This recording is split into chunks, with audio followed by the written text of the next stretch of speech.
fellow document creators. In today's episode, we are delving into an essential aspect of Microsoft Word by looking at a command known as page breaks. Whether you are writing reports, essays, dissertations, or any document, knowing how to use page breaks effectively can significantly enhance your formatting game. So, without wasting much of your time, let us dive straight into what is a page break. So, a page break is a command that you insert to force the text following the page onto a new page.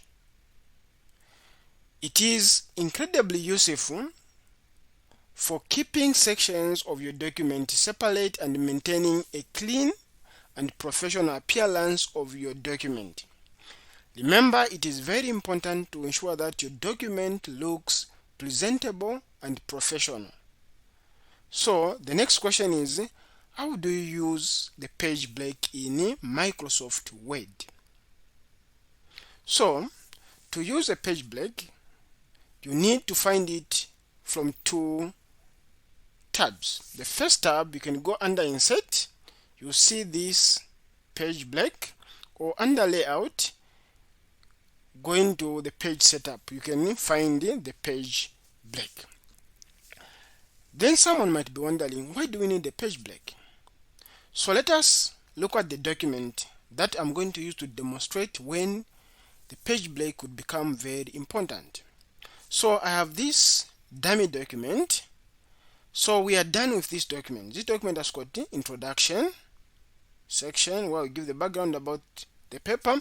Then we have chapter 1 and the subsection. Then we have chapter 3 all the way up to chapter 4. Then we also have the conclusion. So 4.4 is chapter 3 of the document. But what we want at the end of the day is we want to insert the table of content. So to insert the table of content, you just go under references. So I will need to put a cursor somewhere here. So let me put it down here because I want it to be somewhere. Then, or let me just, I'll put it in front here. Then I'll come to references. Then under table of contents there, then I'll insert or choose automatic table of content number 2. So once I press enter there, I'm going to insert the table of content. So now what I want is, I want the table of content to be alone, not to be on the same as in where the introduction starts. So here, in case you see where it is, then I'll just place Control Enter, then it goes to the next page, like the way you are seeing there. So in this way, we have formatted a document in a better way. So the introduction starts on another page, then we have the table of content. Then the next step is I need to put the page numbers so that it's easier for the reader to reference the document. So I'll go to Insert. So under Insert, then I'll come to page number. You find it somewhere here. You can see my cursor. Then I will insert at the bottom. So I insert at the bottom there. You notice that I have the page numbers there. But the problem is page 1 is starting from the cover page. Then page 2 is on the table of content. Then we have page 3. That's where the introduction is starting. So you notice that when you come to the table of content and update it to pick the correct number, you notice that introduction is starting from page 3.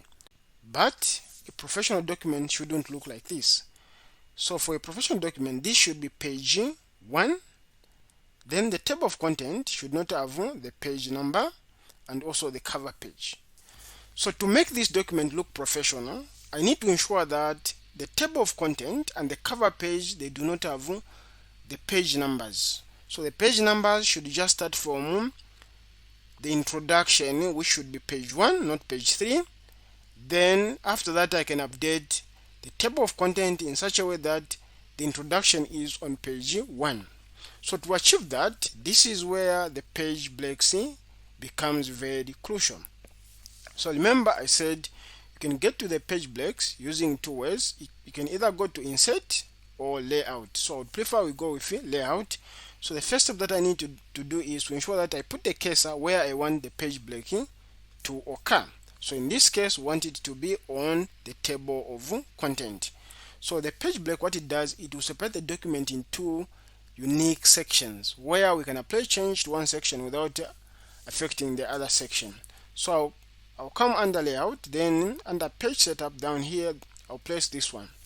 So this pop-up, what it's telling me is we have the portrait and landscape, so I can format the document in two different layout. One can be portrait, one can be landscape, depending on what I want. The landscape becomes important, especially when you're dealing with tables. If the table is huge or big, you can use one page to be in the landscape so to fit that table, then the other one can be in the portrait. In that case, we need to separate the document into 3 sections using the page breaks.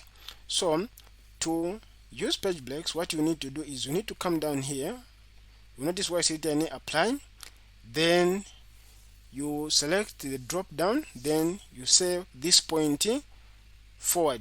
So meaning you're going to separate the document into 2 sections. Starting from this point going forward, it will be a different section, then the pages before this point will be in a different section. If you apply to the whole document, it means whatever you are applying, you just apply to the entire document, meaning there are no page breaks. So I'm going to go this point going forward, then I'll press OK. So once you press OK, you notice that there will be a mean new page. So you just need to move up a bit, then like here. Then after this, what you do is you can now double click. So when you double click, it should show you footer section 1, then the other one footer section 2, meaning you have 2 distinct sections. In that case, now you can apply whatever you want. So what I'm going to do is I'm going to remove from section 1, I'm going to remove the page numbers. So I want this line to remain, then after that I can close. So when I close, you notice that we have that line. Then what I need to do is I need to come to this section. So this section I double click. Then before I change anything, I need to delink it to the first section. So you notice under header and footer, we have this part linked to previous section. So you need to click there. Once you click there, this is no longer highlighted. Then you've delinked this section from the previous one. Then at this point, you can insert the page number to this section. So I want it to be at the bottom. Then I'll use ascent by 1, like this one. Then I just need to double click here. Then format this number. Then I want to start from 1, like this. Then if I go on top, you notice that section 1 has no number, section 2 has numbers. Then I can just scroll down it all the way up to the last to confirm that the numbers are correct. So you notice that the numbering are correct. After that, you can just come here and close the header and footer.